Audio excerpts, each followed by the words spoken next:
दिसंबर महीने में मैं और मेरी बड़ी बेटी हम लोग घूमने के लिए गए बोध गया। बोध गया तो है ही भगवान बुद्ध के नाम पर। उनको जहाँ ज्ञान प्राप्त हुआ था, विष्णुपद वगैरह वगैरह, जहाँ पिंडदान होता है, या फिर हर जगह घूमे। जहाँ जहाँ बुद्ध भगवान का टेम्पल था, हम हर जगह उस हर मंदिर में गए जहाँ भगवान बुद्ध का, जहाँ जहाँ उनकी मंदिर थी, जहाँ उनको ज्ञान प्राप्त हुआ था, वहाँ भी गए। जो भी था, जितना भी था, सब जगह गए। लेकिन कहीं ना कहीं मेरे मन में, क्योंकि मैं हूँ माता की बच्ची, माता की बेटी बाबा की बच्ची, तो मैं उनसे दूर रह नहीं सकती। मैं जा तो रही हूँ बुद्ध भगवान के टेम्पल में, पर मन जुड़ा हुआ है माता से, बाबा से जुड़ा हुआ है। जहाँ भी मंदिर देखती थी उस पर ऐसे त्रिशूल और ऐसे सर्प बना हुआ देखने के बाद में वो मेरे को अपनी तरफ खींचता था। और मैं कह तो पा नहीं रही थी बच्चों से कि मेरे को बोल ही नहीं थी बेटी से, क्योंकि अगर मैं बोलती तो वो बोलती कि देखो अब इनको हर मंदिर घूमना है। और ऐसे मैं मन ही मन हर मंदिर से कनेक्ट होती जा रही थी, ऐसे जैसे बीच में ये है और उस मंदिर के से ऐसे अपने यहाँ से मैं कनेक्ट होती जा रही थी और उसकी ऊर्जा ले रही थी। और मन ही मन ऐसे था ना कि यहाँ के मंदिर की मैं दर्शन करती, ऐसे चल रहा था मन में। चलते चलते हम एक टेम्पल में गए, वो भी भगवान बुद्ध का है, जहाँ बुद्ध भगवान ऐसे लेट के, और बहुत बड़ी उनकी मूर्ति ऐसे लेट के वहाँ गए। वहाँ से दर्शन करे अच्छे से, वहाँ दर्शन वर्शन करके फ़ोटो वोटो लिया और वहाँ से निकले।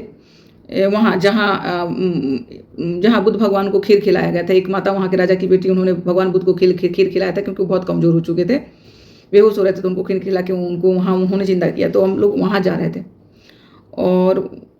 रहे थे, और जाते में ही, रास्ते में ही, बल्कि रास्ते नहीं, पहुँच ही गए थे।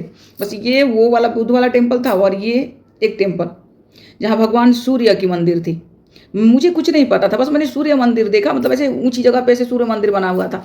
मैंने वो सूर्य मंदिर देखा और मैं ड्राइवर भैया से बोली कि भैया गाड़ी रोको, मुझे सूर्य मंदिर जाना है, मैं आज तक नहीं गई हूँ, मुझे जाना है। उस बेचारे ने गाड़ी रोक दिया और बोला जाइए मैडम, घूम के आइए। करीबन उस टाइम में मेरे ख्याल से 1:30 बज रहा था। मैं गई, बेटी भी साथ में गई। तो हमें मतलब अंदर क्या था हमें कुछ पता ही नहीं था। हम तो बस बाहर से सूर्य मंदिर को देख कैसे माथा टेकने के लिए गए। वहाँ गए, सूर्य भगवान के दर्शन किया, उन्हें प्रणाम किया। उसके बाद में अंदर बहुत बड़ा सा गेट था, एक सूर्य मंदिर के बगल में बहुत बड़ा सा गेट था। तो मैं करूँ कि ये क्या है, आगे जाके देखी तो वो लिखा था मातंग व्यापी।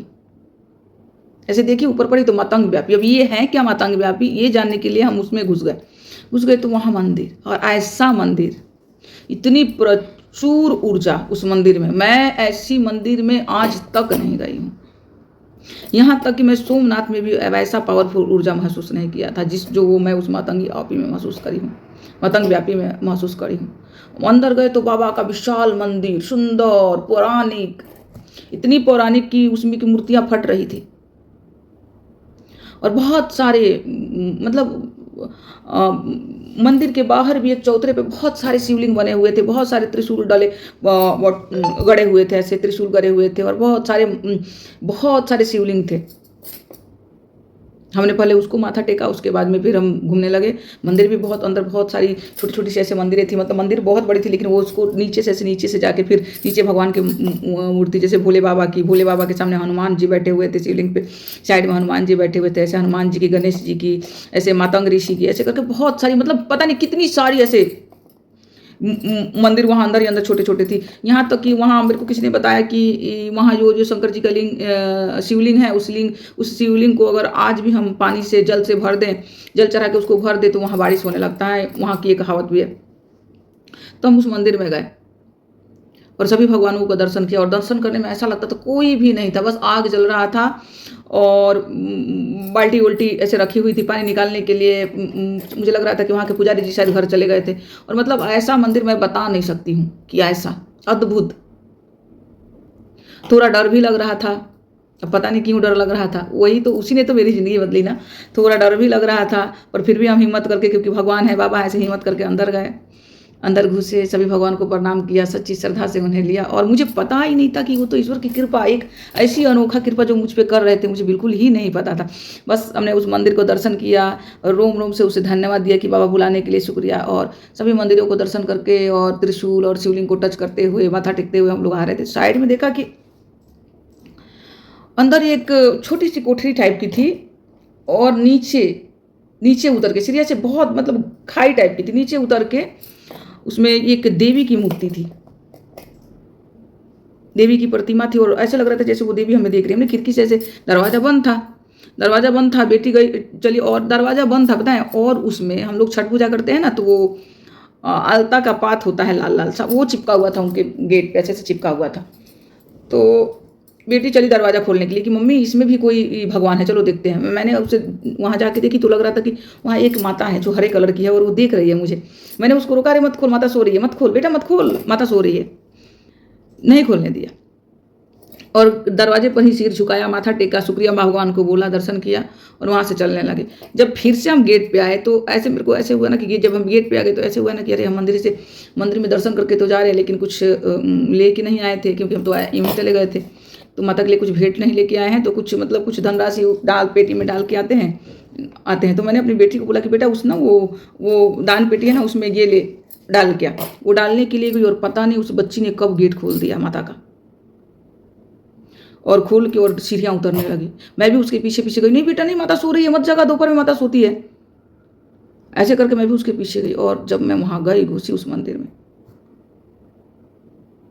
मैं बता नहीं सकती, मेरा रोंगटा खड़ा हो रहा है आप लोगों से, मैं बता नहीं सकती कि उसमें कौन सी मतलब ऐसा प्रचंड ऊर्जा, माता मातंगी वहाँ पर विराजमान थी।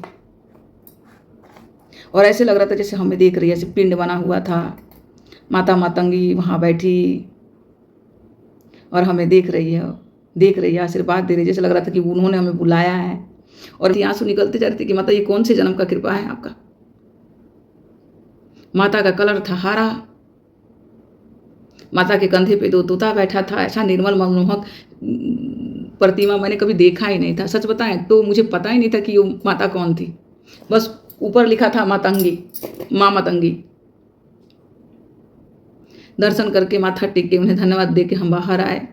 तो बाहर आके देख रहे हैं कि वो जो माता मातंगी का मंदिर था ना, बिल्कुल सूर्य मंदिर के, जहाँ हमने यहाँ से खड़ा होकर हमने सूर्य मंदिर का दर्शन किया था, और बिल्कुल पीछे अंदर जाके पीछे सूर्य के पीछे माता का, यूँ कहिए कि माता के पीछे ही भगवान सूर्य बने हुए थे, क्योंकि माता मातंगी और सूर्य का कनेक्शन है कहीं, वो तो अब मैं जानती हूँ, पहले नहीं पता था। कि बहुत सारा बुक खोल के देखा, सर्च किया, कहाँ से निकाला कि ये माता मातंगी कौन है, तब पता चलता है कि जो हम रात दिन जो चालीसा का पाठ करते हैं, दुर्गा चालीसा का, जिसमें धूमवती और मातंगी माता, भुवनेश्वरी, बंगला सुखदाता, ये कौन, पता ही नहीं था कि ये माता है कौन। नाम तो सुना है भुवनेश्वरी, बगलामुखी, नाम तो सुना है, धूमवती नाम तो सुना है, लेकिन पता ही नहीं था ना कि ये है कौन। वहाँ से आने के बाद में माता मातंगी नाम से बस माता मातंगी है। वहाँ से आने के बाद में मैं रोज़ ही सर्च करती थी कि माता मातंगी कौन है, मातंगी माता कौन है। फिर पता चला कि वो माता मातंगी 10 महाविद्या, वो 9वीं देवी माता मातंगी थी। उन्होंने मुझे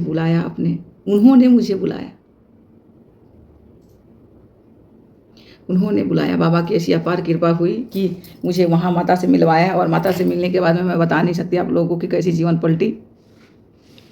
मैं ये नहीं बोलूँगी कि माता ने बहुत धन दे दिया, संपत्ति दे दिया, ये दे दिया, बिल्कुल नहीं। माता ने जो ज्ञान दिया, माता ने जो सुकून दिया, माता ने जो आंतरिक शांति दिया, अपने साथ होने का अनुभूति करवाती रही, बस यही मेरा सबसे बड़ा खजाना और पूंजी है। और उनसे मिलने के बाद में बस मैं बता नहीं सकती कि मैंने क्या प्राप्त किया। इसीलिए मैं बोलती हूँ कि जब बाबा की अपार कृपा होती है ना, और बाबा की भक्ति पूर्ण होती है ना, तब बाबा हमें माता के पास ले जाते हैं। और मेरे बाबा ही थे जो मुझे हाथ पकड़ के माता के पास ले गए। मन की बात थी, मन ही मन जुड़ती जा रही थी मैं कि मुझे मंदिर के दर्शन करने हैं, और उन्हें ऐसा मंदिर दर्शन कराया, ऐसा जो एक अद्भुत, एक पावरफुल ऊर्जा का एक ऐसा मतलब ऐसा भंडार है कि मैं बता नहीं सकती। और वहाँ जो भी माता के, बाबा के जो भी ऐसा बच्चा है, उसको जरूर जाना चाहिए वहाँ, क्योंकि मैंने अपने पूरी जीवन में ऐसी शक्ति का अनुभूति कभी किया ही नहीं था जो मुझे वहाँ हुआ है।